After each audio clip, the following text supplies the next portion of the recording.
what I think is most critical is early detection of bed bugs. And I guess the next couple slides are some ideas on how to detect bed bugs early, some things you can implement or put into your bed bug control plan to maybe help early detection.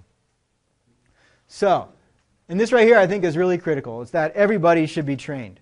You just don't want the facilities people here being trained.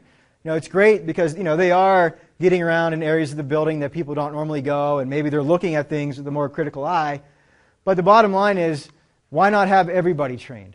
If your teachers can identify bed bugs and all of their signs, and your administrators can identify things, your mechanic, gym teacher, everybody should be trained. Because you never know when somebody's going to be walking down the hall and see a random bug along the baseboard. If they know what that looks like, they might take a second look at that. If they don't know what it looks like, they're going to blow right by. So I think everybody, at least at a minimum, should know what every part of the life stage looks like and knows what the fecal material and the shed skins look like. I think that's pretty critical. And that's not that hard to learn. Once you see it once, you don't forget.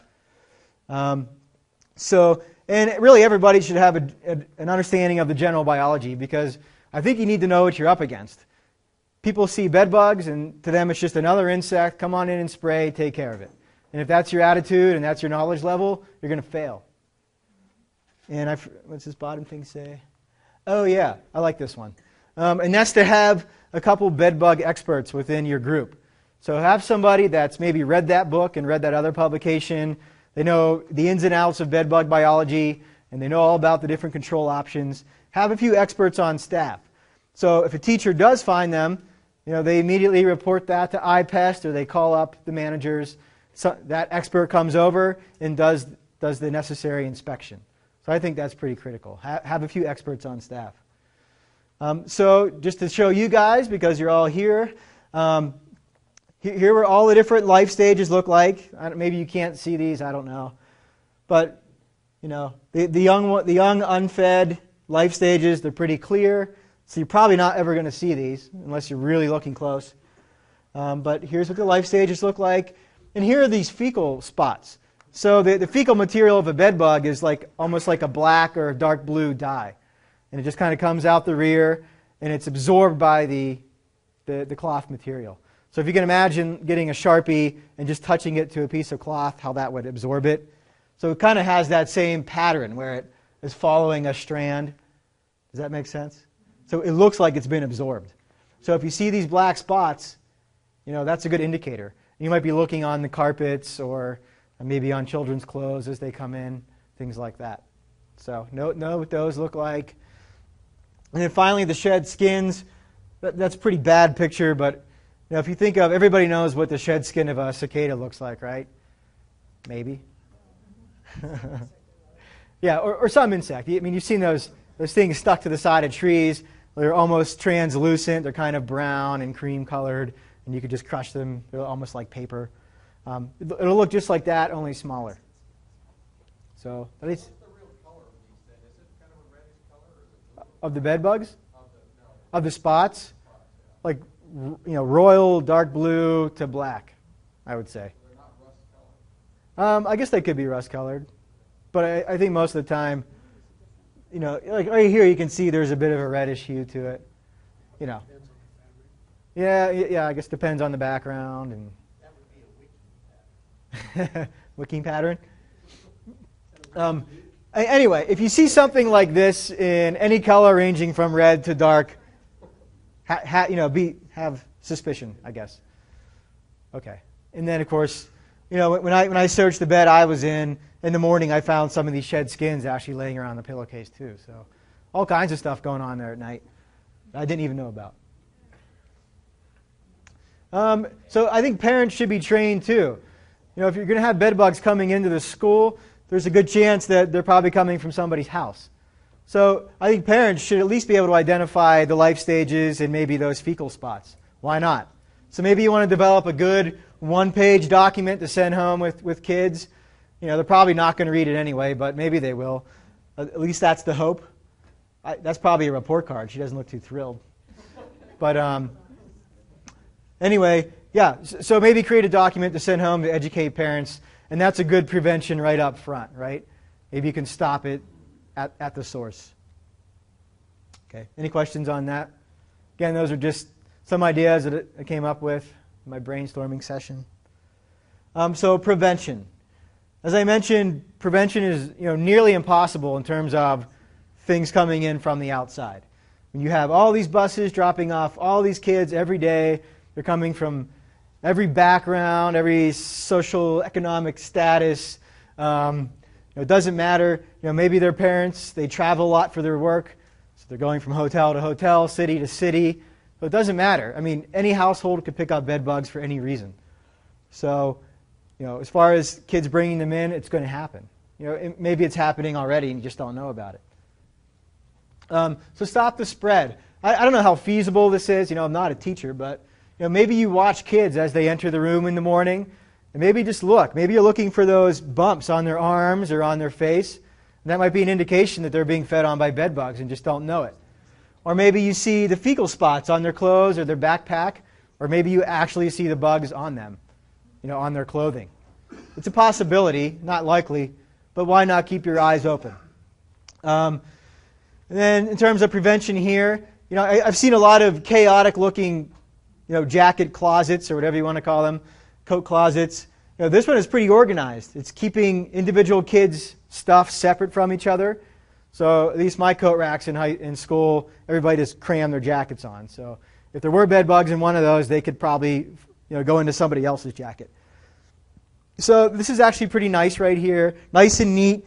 Some of the smaller or more complicated personal items are kept in these boxes. That could keep bed bugs from infesting those things. And the great thing is once the kids take all their stuff at the end of the day, the teacher can walk by here and just look in here. Give a quick glance, maybe once a week or once a day, however they see fit. But maybe they'll see bed bugs in one of those areas. So just keeping the eyes open is most critical. Prevention in terms of keeping bed bugs from spreading within the school, I think that's something that you can actually accomplish. And so I was online looking for pictures of couches in rooms, and this woman was so proud of her reading nook. I mean, 2 pages of information on her reading nook for her class. That's great, but I have bad news for her. If bed bugs ever get in this room, there are endless spots for bed bugs to hide here. And so when I see this, it just makes me cringe. Anyway, it's a nice idea for the kids, but maybe not a good idea as far as pest management goes. Anything could get into this couch. Where did she get the couch? Side of the road, a thrift store? You never know what you're bringing in when you bring stuff in. Anyway, do their feces fluoresce? Can you see it with UV light? I don't think so. But I don't know for sure, so I don't know. I haven't heard of that being used as an inspection method, so my guess is not. Can you use a magnet to pick them up? A magnet? Like from the iron in the blood? Okay. Anyway, so yeah, this is kind of a mess. And one of my big platforms for bed bug prevention and control is simplification of areas. So the more simple you can make an area, the easier it's going to be to inspect and control. Yeah, well, yeah, actually in my hotel talk, I'm talking about all the things that these companies should eliminate in their hotel rooms. And my last slide is a picture of an inmate laying on a stainless steel bed in his jail cell. I'm like, this is what I'm recommending to hotels. It's very modern and very good for pest control. And they're all sitting there kind of disgruntled looks on their face. And I don't think those people were happy with me. I mean, I get to see dollar signs going off in their head, like, I'm going to have to do all this stuff. But that's the reality today. And what about school to home and home to school transmissions? Recognize that school? Yeah, it's Hillside. Not that I'm saying. I just have. I Googled Salt Lake City School, and that one came up. Anyway, so let's just go through this scenario. Maybe a room is infested with bed bugs. Nobody knows about it. And maybe a bed bug crawls into a teacher's bag, and they take it home. That bug crawls out into the house, and a population starts building in that teacher's house. Maybe in the meantime, they discover that infestation, treat it, eliminate it. But as this population grows, the possibility of her bringing bed bugs back into the school is pretty great. So you have to be aware of this, back and forth transmission of bed bugs. And just because, if you can identify the kid who brought the bed bugs in, for instance, I don't know what you're going to do. Obviously, you can't force people to treat for bed bugs at their home, but that kid's going to be a constant source of reinfestation if something isn't done.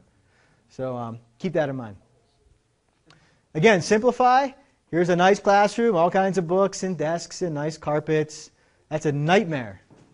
And here's this, nice and sterile. You can implement an inspection program. It would only take a couple minutes. Treatment would be easy. So I don't know. But, again, you might roll your eyes, but there's probably some middle ground here. The more, is the carpet really necessary in the room? Is the couch really necessary? Maybe those are some things to get rid of. And as I mentioned before, watch what you bring in, especially if it looks like this. I'd be a little wary of that. And again, just because it's free doesn't mean it's great. So, yeah, watch what you bring in. And here's another idea, and this is the same for the hotels, but like I said, there's that lag time in population. So if you can identify where bed bugs are within that first month, then there's a good chance you can treat things quickly. So maybe on a weekly basis, you have the teachers do a semi-thorough check of desks and chairs and couches, carpets, jacket closets, and maybe bins where toys are stored, looking for bed bugs and those signs of bed bugs. Doesn't have to be, doesn't have to take hours, but just look closely at those things before you leave at the end of the week. And that could be a good thing. Maybe on a monthly basis, maybe do a more detailed inspection where you're looking, in the bookshelves, maybe along the baseboards or up on the ceiling, anywhere bed bugs could be. Maybe you do that once a month. At the least, you should do some type of inspection once a month. I recommend to teachers that they keep their eyes, open once a month. Any questions on something like that? For the hotels, I recommended maybe a post-checkout inspection. And I don't talk about bed bug encasements here because there aren't mattresses at the school.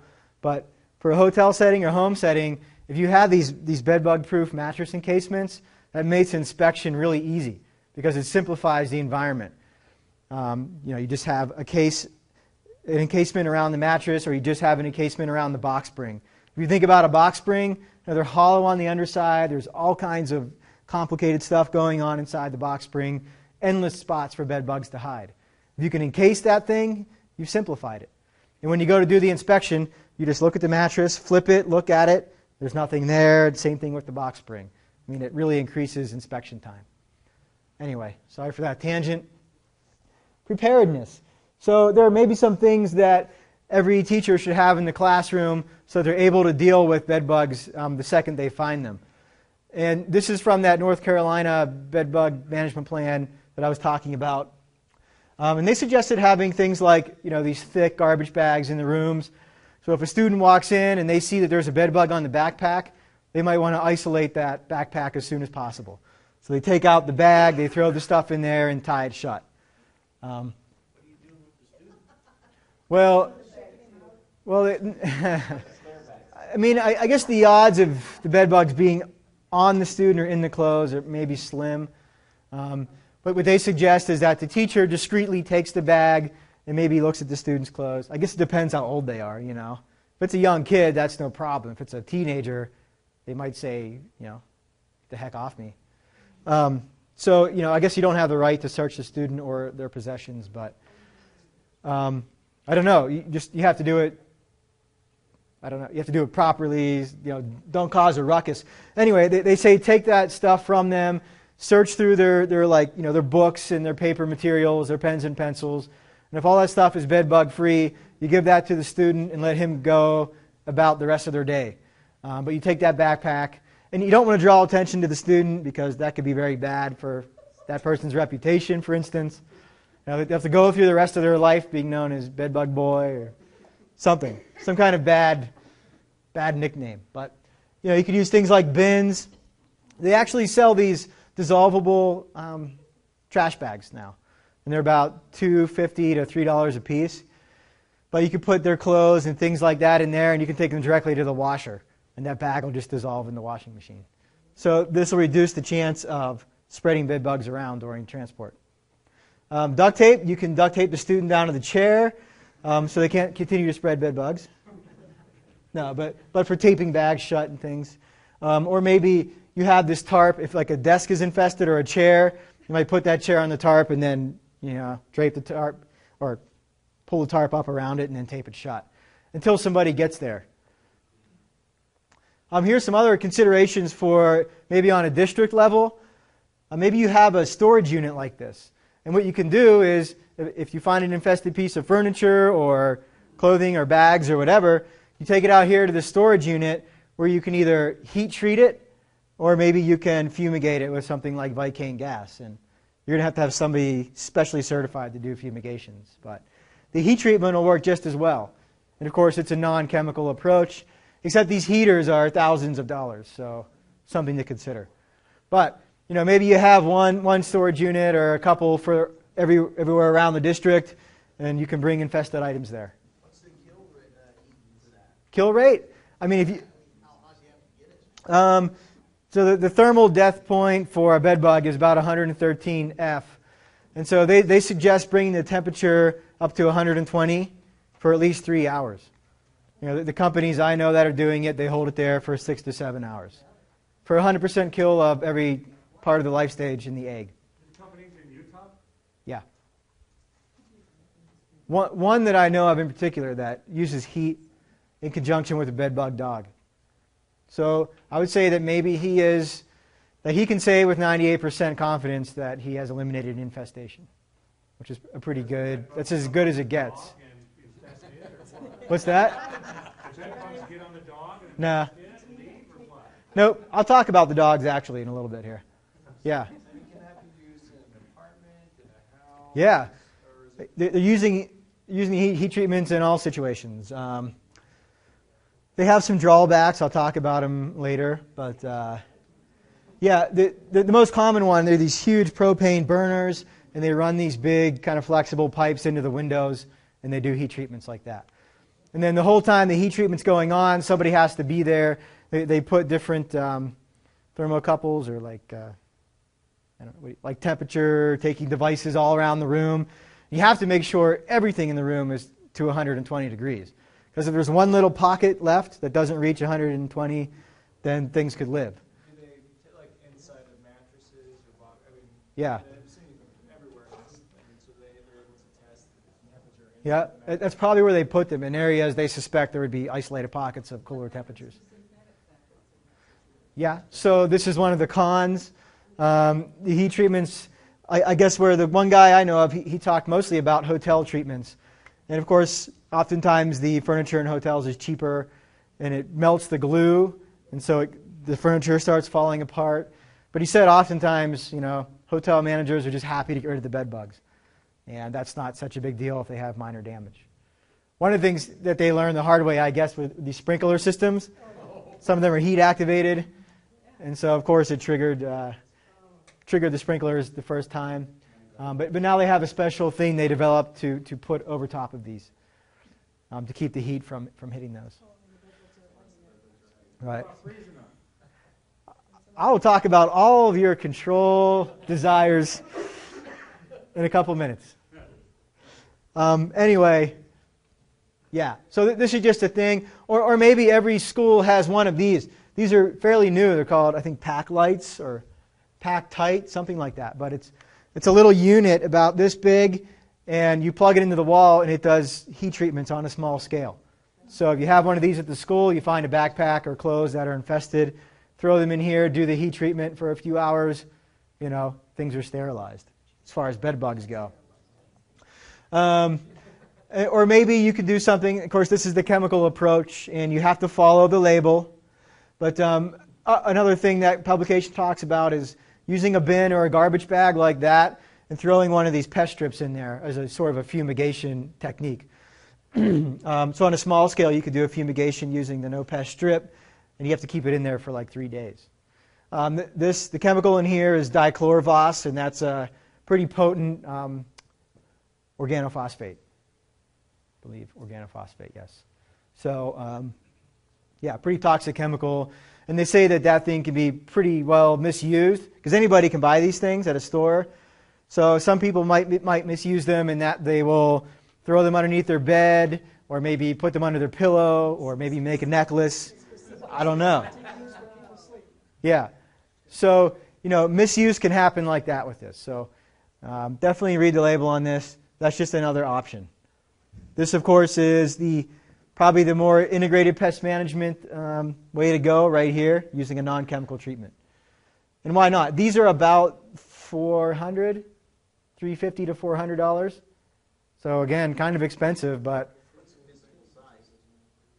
I think it's about 3x4, something like that. That fits like a foot locker. Yeah, probably around there. Something big enough to fit a big suitcase. That's what they're designed for, is like a large rolling suitcase. And finally, it sounds like maybe at least Salt Lake District already has a protocol, but here's the one for North Carolina. You can go online and Google that and read it. It's only like 9 pages long or something like that, and it's pretty simplistic. But it's a good starting point. And then, of course, you can always call me and get my input. I think about this stuff on a regular basis, so maybe I have ideas. Okay, any question on being prepared? Nope? Okay. So district-wide response. So what do you do if you actually find bed bugs? First off, again, you have a policy in place. So there's a standard operating procedure of what needs to happen, and nobody messes up, right? And so the first thing that happens is the teacher is going to find a bed bug. He or she might take those infested items, search them, and isolate them. And then they're going to try to minimize movement of children in and out of the rooms because you don't want them transporting bed bugs around the rest of the school. So maybe if they're about to go to gym class or transfer to another class for a different class, you might cancel that class for the day. Don't tell them why, but just make up a good excuse. Anyway, you want to report that immediately. So if you have iPest, that's easy, right? You just get online, report that pest, and Ricardo or Merv or Robin will show up at your door 10 minutes later. Would you explain a little bit of what that is? Because there's other districts. iPest? Yeah. There's districts here. Right. So Greg and the other people I just mentioned, they've been developing this database and reporting system that's online. And so anybody that works within the district has a password to get on this. So so the old method of reporting pests were paper logs laying around schools. If somebody saw something, they'd write it down. And then it may or may not have been taken care of within a month or so. Is that about accurate? So this database actually replaces those paper logs. So as soon as somebody sees something, they go on, they log into the database, they say, I'm in this building, in this room, and I have what I believe is this insect. And they hit the submit button, and it's automatically logged into the database. And then the neat thing is that these guys have their internet-compatible phones, and a little signal dings up that a new pest has been reported, and it allows them to then look and say, okay, I need to go over here and check this out immediately. And then they're able to keep track. It just came in. Right, so yeah, it looks like it's in email format. And it says, a pest sighting has been reported by Jamie Gomez, custodian, location Highland. He says, Bedbug Infestation. Just kidding. Okay. Yeah, so it has his email address, date cited, it's in B116. Teacher saw a mouse run along south wall into a storage closet and into a hole in the wall. Comments. He says, I set up a monitor along the south wall next to the storage closet, and I also sealed the hole in the wall with foam and steel wool.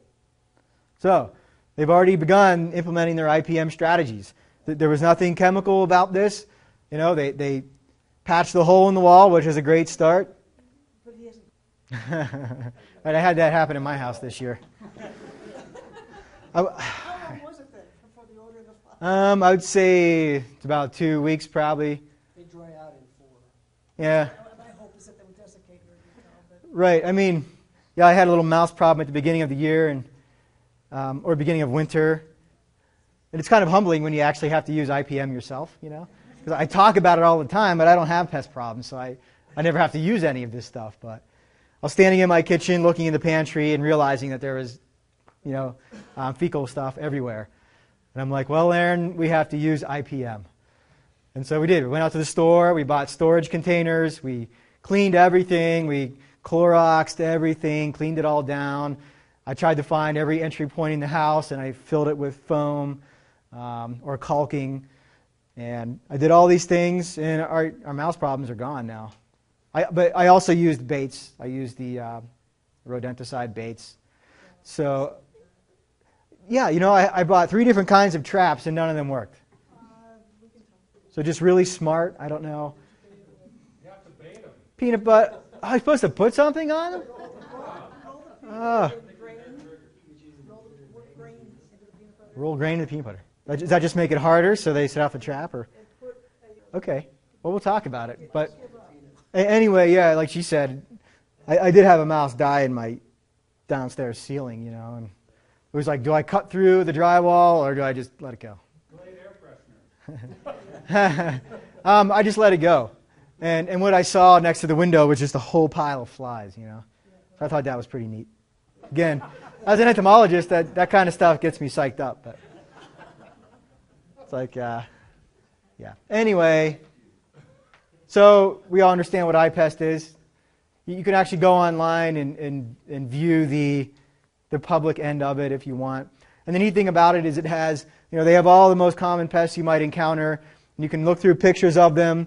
So when you're actually making a report, you can try to narrow down what it might be and say, I think I have some type of roach or some type of spider.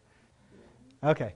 And then, after it's reported, your bedbug specialist comes in to do an inspection. They determine the extent of the infestation. So I have a slide in here somewhere. I'll talk about it in a second. Anyway, they have to determine the extent of the infestation, and I'll explain how. Again, don't embarrass the involved parties. Implement your control plan with minimal disturbance to the learning environment. Also, you might have one media person trained. So for dealing with parents and dealing with the media who might show up to start quizzing you, have one person who knows what to say. And nobody else says anything because, and I use the same thing in the hotel industry. It would be easy for a desk clerk to put their foot in their mouth. And if you start ticking people off, they might sue you. So you want to have somebody who knows exactly how to handle the situation. You want to try to make people happy, appease them, don't upset them. So you might have a protocol for dealing with things like this. You might send that notice home to parents if you're planning on doing any kind of chemical or IPM treatment. And then also the employees, they have to be careful when they're leaving the school. Again, you don't want them to bring things home because then that cycle might start where they're reinfesting the school. So I mentioned that visual inspections might be needed. The reality is that visual inspections are pretty poor in general, which is kind of not a good thing. And here, they actually did a study last year where they compared these bedbug interceptors to visual inspection. And here's what they found. I mean, you can see the numbers. And these aren't just Joe Schmoes. These are leading bedbug experts in the world that are doing these inspections. Here, the inspectors saw one bedbug. The interceptors picked up 21. And it's hard enough just to find one bedbug. Down here at the bottom in this couch, the inspector found 166. They pick up interceptors. They picked up over 1,000 bedbugs. So you can see that we can be orders of magnitude off in our visual inspections. You can, if you go online and just Google climb up interceptor, you can purchase them in boxes of 60 maybe. It comes out to be about $5 per interceptor. So the thing about the interceptors, as I'll talk about in a little bit, I'll just talk about it in a little bit about that. Bedbug dogs. This is like the one shining star in bedbug control, kind of. They can detect bedbugs at about 98% accuracy.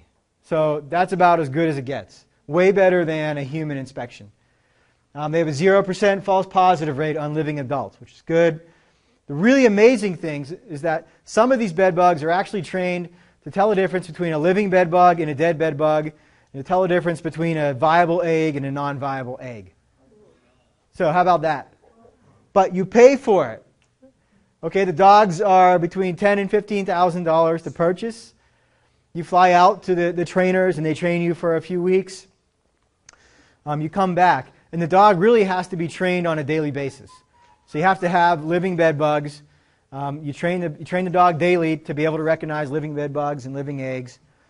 And then quarterly, so 4 times a year, you have to pay for that person, whoever you bought the dog from. You have to pay for that person to come back out to where you are. You pay for their travel, food, all that stuff, and the recertification. Has to be recertified 4 times a year. So you're looking at $15,000 up front, and then probably an additional at least $4,000 a year, if not $8,000. Okay. Okay. So concerning looking at the extent of the infestation, at least there hasn't been any research in schools, but in a hotel setting, if you find bed bugs in this room, 20% of the time there are bed bugs to either side, and 6 to 7% there are bed bugs above and below. And I'm guessing that somewhere in between are these, other areas. Not only here, but across the hall. So you have to go across the hall and look at those rooms. So if you find bed bugs in room 211, you got to go check 213 and 210, 212 too. So you have to determine how much the bed bugs have spread. And once you've gone far enough and you aren't finding any more bed bugs, you know where to isolate your treatment. There's no reason to fumigate the whole school. Just find out where they are, where they're located, and then have isolated treatments. Where can bed bugs be found? Just because they're called bed bugs doesn't mean they're only in beds. They can be anywhere. Picture frames, nails, screw holes, floor seams. Okay, so any questions on that stuff? Okay, we're getting close here. Finding a reputable pest control company in advance. So unless you know a lot about bed bugs and have had maybe experience with pest control, this is probably not something you want to go about doing on your own. So you might want to find a reputable pest control company to contract with. And here are my tips. First of all, they're going to have a license and insurance. So ask them that up front. They just can't be hacks, This other thing is they shouldn't make the claim that they're going to eliminate bed bugs. If you make that claim, that just shows ignorance right up front. Unless maybe you have the heaters and the bedbug dog, you might be able to say with 98% accuracy that you might get rid of them all. But if somebody's making this claim and they don't have special technologies, I wouldn't even go with them. Especially if they say they'll do it on the first try. Then you know they're lying. These people are going to have a well thought out bedbug management plan in advance. So, I like to keep things local. I would try to look for somebody local first. But if you can't, places like Terminex and that sort of national companies, they might have good bedbug management plans already in place because they've been dealing with it. In this case, the cheapest bid isn't necessarily the best. People who know bedbug control know that it's very timely and it's very costly. So they're going to price according to the thoroughness and the amount of work that needs to be done. So if you go cheap, you might end up spending more in the long run because you might have to hire that other more expensive company later to come in and do what the other company did not do. They might provide education to you. They're going to tell you what you need to do up front. In particular, preparing the rooms for inspection and treatment. So you have to clean everything up, get everything in neat boxes. Maybe you have to launder all of the cloth and keep it separated from everything else. So they'll tell you that up front. Maybe you want to get references from these people. Have they successfully eradicated bed bugs before? And then maybe have technicians that know a lot about bed bugs. They'll perform a detailed inspection before and after every application. They might take notes. This might not be applicable for schools, but bedbug companies, they should insist that you purchase mattress and box spring encasements because that makes their treatment a lot easier and a lot more successful. They're going to use multiple formulations of insecticides, but they're also going to use integrated approaches. I'll go over a bunch of them now, but things like vacuuming and steam cleaning. And again, it's going to take a minimum of 2 treatments, and it may exceed 3. I think the going rate on success within the first 2 treatments is about 50%. So in a lot of the studies that are out, they've done treatments for 4, 5, 6 months without 100% control. So very daunting if things get out of control. Catch it early. Okay. Finally, any questions on that? See, people are starting to fade on me now. I'm starting to fade too, honestly.